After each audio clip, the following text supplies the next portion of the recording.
Please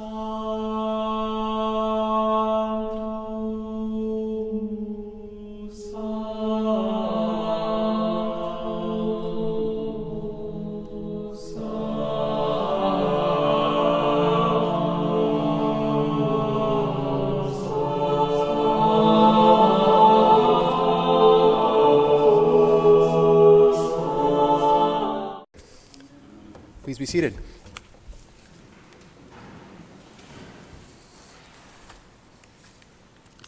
Were Jesus a comedian, he'd likely be disappointed to have to explain his jokes to his fans when they don't get the punchline, which kind of spoils the joke, doesn't it? It actually makes the joke kind of unfunny when you have to explain it. That's kind of what happens today in today's gospel when Jesus offers his parable of the weeds. Jesus doesn't exactly overtly express disappointment for having to explain the nuances of his parable, but you have to admit his explanation's pretty sterile. The sower of the good seed is me, Jesus. I planted the good seed, otherwise known as the good guys. The weeds are the bad guys, and they were planted by the devil while everyone else was sleeping to destroy the good seed crop. The harvest is the end of the world, where the good are separated from the bad, and the bad is violently burnt to a crisp, while the good enjoy the sun for the rest of eternity. It's kind of basic.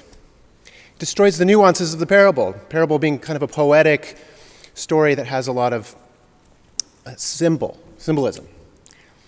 And I'll admit that my breakdown of Jesus' breakdown is pretty crude, but I think it does actually retain the spirit of Jesus' explanation. He's quick and cold in his delivery, and all the poetry and nuance is gone. It's all very one-dimensional. And I believe that it's possible to say that he was annoyed to offer the explanation in the first place.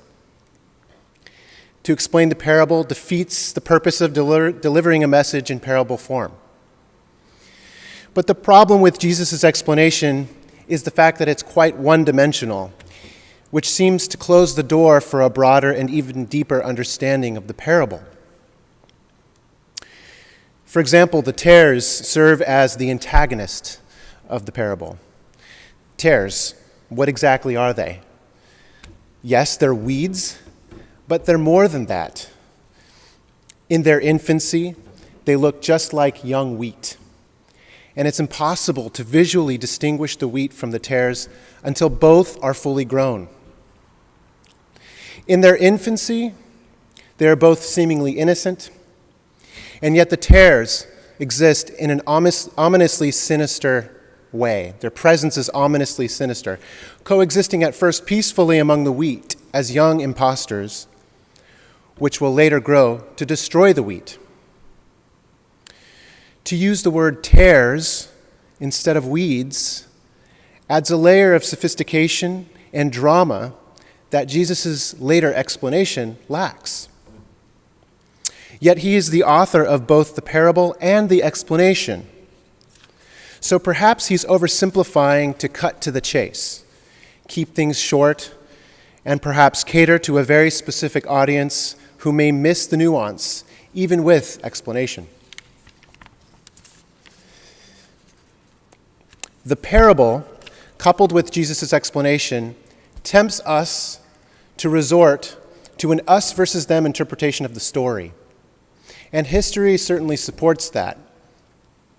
It's not that this way of looking at the parable is wrong, it's just that it's a bit black and white. There's a collection of gospel commentaries by the church fathers that was compiled in a work by Thomas Aquinas called The Golden Chain. Here's some commentary provided on this parable by some church fathers. St. Augustine says, "The tares the Lord expounds to mean the children of the evil one, that is, the imitators of the fraud of the devil, by whom he would have us understand it to be all the wicked and impious."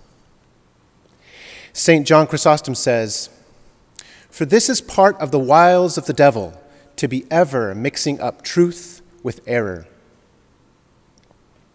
From the Glossa Ordinaria, The offenses and them that do iniquity are to be distinguished as heretics and schismatics. The offenses referring to heretics, while by them that do iniquity are to be understood as schismatics. Remigius says, "In these words is shown the reality of the resurrection of the body, and further the twofold pains of hell, extreme heat and extreme cold. And as the offenses are referred to the tares, so the righteous are reckoned among the children of the kingdom. For in the present world the light of the saints shines before men. But after the consummation of all things, the righteous themselves shall shine as the sun in the kingdom of their Father." Naturally, the church fathers resort to a saint versus sinner, good versus bad approach to this parable. Jesus' explanation does this as well. But instead of taking the us versus them approach, the this versus that approach, the parable can be applied to the duality that exists in all of us, that of virtue and that of vice. I think that most of us strive to be good and decent people, to be moral and upstanding, to be loving and considerate of our friends and loved ones, and we strive to nurture the parts of ourselves that we see as good. But tares will inevitably grow within us, weeds, since we are sinners, and oftentimes we are oblivious to the fact that these tares are present at all. There's that old phrase, "The road to hell is paved with good intentions." In fact, this parable seems to embody that phrase, since the same care and attention given to the wheat also sadly helps the tares grow. All we wanted was to grow wheat, but the tares grew too, because the same good intention to grow wheat also grew the tares. It's actually pretty sad to wake up one day, on the day of harvest, to see this happening. It's disappointing. How much water was wasted on the tares? How much sunshine was robbed from the wheat? This is the nature of our own existence when we realize that we've given a lot of time, energy, and attention to the tares that exist within us, thinking we're doing the right thing. On one hand, the realization's a bit mortifying, to know that we gave too much to the wrong thing. But to have the realization at all is a blessing, because the tares within us are always going to exist, long before we ever notice them. So at some point, we have to be able to see them in order to even deal with them. However, what the tares do for us is help us to see our virtue more clearly, the good that is in us and equally nurtured by us. With time, the wheat and tares grow in contrast, and that contrast helps the wheat to appear as though it were brightened by a yellow highlighter, as though it's telling us, this is what we want to be. We are hungry for that wheat, and we desperately want it to be harvested. We want our good to be who we are. So the tares give us this opportunity to see our goodness in another light, to see ourselves in a deeper way. It's the irony of sin, where virtue becomes layered and nuanced when it is pitted against sin.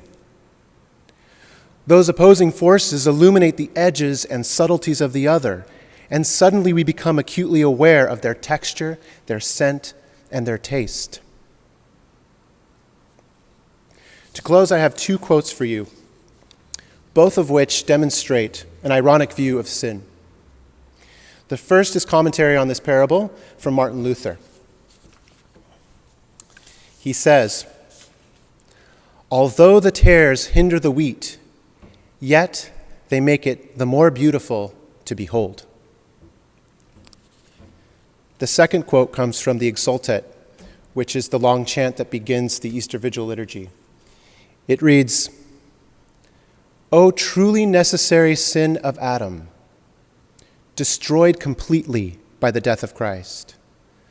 O happy fault that earned so great, so glorious a Redeemer. Amen.